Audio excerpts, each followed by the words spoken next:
পুলিশের অভিযানে 265 কেজি গাঁজা উদ্ধার, বাড়ির মালিক পলাতক। দিনহাটা থানার পুলিশ গোপন সূত্রে খবরের ভিত্তিতে রাজাখোড়া এলাকায় এক রাতব্যাপী অভিযান চালিয়ে 265 কেজি অবৈধ গাঁজা উদ্ধার করল। শনিবার সকালে এই তথ্য নিশ্চিত করে পুলিশ সূত্রে জানা গিয়েছে, অভিযানের সময় গৌতম মণ্ডল নামে এক ব্যক্তির বাড়িতে উঠানের মাটি খুঁড়ে বেশ কয়েকটি ড্রাম এবং ঘরের ট্রাঙ্ক থেকে বিপুল পরিমাণে গাঁজা পাওয়া যায়। তবে গৌতম মণ্ডল ঘটনাস্থল থেকে পালিয়ে যায় বলে জানা গেছে। এই ঘটনায় এখনও কাউকে গ্রেপ্তার করা না গেলেও পুলিশ গৌতম মণ্ডলের বিরুদ্ধে এনডিপিএস আইনে মামলা দায়ের করেছে। তাকে খুঁজে বের করতে তদন্ত চলছে বলে পুলিশ সূত্রে জানা গিয়েছে।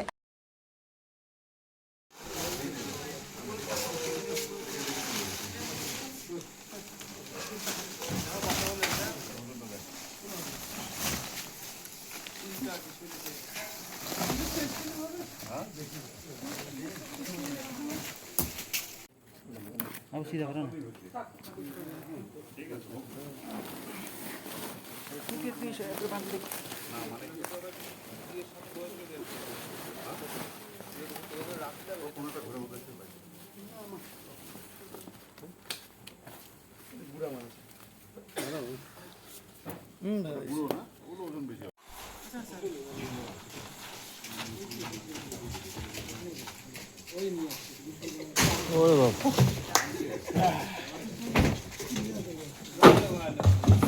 কত আছে?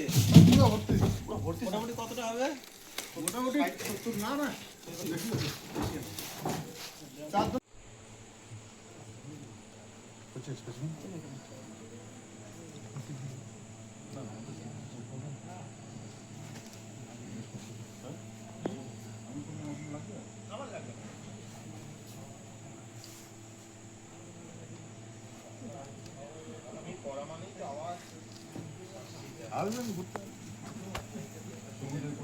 ব্যুরো রিপোর্ট, উত্তরের প্রহরী।